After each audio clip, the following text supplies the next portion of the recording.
ស៊ូបងញៀស៊ូចាបានឲ្យខ្ញុំខាងបុគ្គលិក Agifit ហើយថ្ងៃនេះខ្ញុំចុះមកដើម្បីចង់សាកសួរបន្ថែមពាក់ព័ន្ធជាមួយនឹងការប្រើចំណី Agifit នេះជាក់ស្ដែងគាត់ប្រើ963ដំណាក់កាលជ្រូកញាត់សាច់ណាបងចង់ឲ្យបងនិយាយបន្ថែមបន្តិចពាក់ព័ន្ធជាមួយនឹងការមុនឲ្យស៊ីចំណី Agifit ហ្នឹងវាស្ថានភាពជ្រូកមិនយ៉ាងម៉េចដែរបងពេលខ្ញុំមកតន់ឲ្យស៊ីចំណីហ្នឹងជ្រូកនោះវារៀងស្គមហើយវាដូចថាវាអត់លូតលាស់ល្អអញ្ចឹងណាបាទដល់ទៅពេលចាប់ដើមឲ្យស៊ីចំណីប្រហែលជាមួយខែវាចាប់ដើមលូតហើយវារីកសាច់យកហ្មង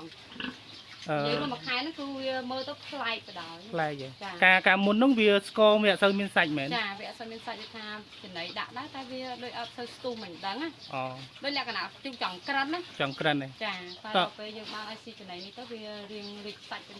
បែកមករៀងងាត់សាច់មើលទៅវាហើយសាច់កពូតហើយសាច់អីចឹងណាចឹងនៅពេលដែលបានញាត់សាច់អញ្ចឹងមើលទៅសុបាយចិត្តទេអ្នកចាំមកបានឃើញជុំរៀងធំងាត់សាច់ហ្នឹងមិនសុបាយចិត្តហ្មងអញ្ចឹងអស់ប៉ុណ្នេះប្រហែលជាលក់តែបានតម្លៃប៉ុន្មានមានគេឲ្យតម្លៃតថ្លៃទៅមានគេខ្លះគេឲ្យខ្ញុំ11500ខ្លះ12000តែខ្ញុំអត់តន់លក់ថាវាខ្ញុំរៀងនៅស្ទើរគីឡូខ្លួនឯងដែរចឹងបាទនេះជាក់ស្ដែងជ្រូកទិដ្ឋភាពជ្រូកបងស្រីដែលគាត់បានឲ្យ CAG-Fit 963ហើយជ្រូកដំបូងនេះក៏អានរៀបរាប់ចឹងគឺរៀងស្វិតតែបច្ចុប្បន្ននេះគឺចាប់ដើមសាច់ណែនហើយចាប់ដើមមានចង្អូរក្នុងឡើងវិញការមានចង្អូរក្នុងសាច់ណែននេះមានន័យថាជ្រូកចាប់ដើមញាត់សាច់វាណែនល្អវាអត់បែកខ្លាញ់ណាអញ្ចឹងបើសិនជាចង់បានជ្រូកដែលមានទម្ងន់ធ្ងន់ហើយ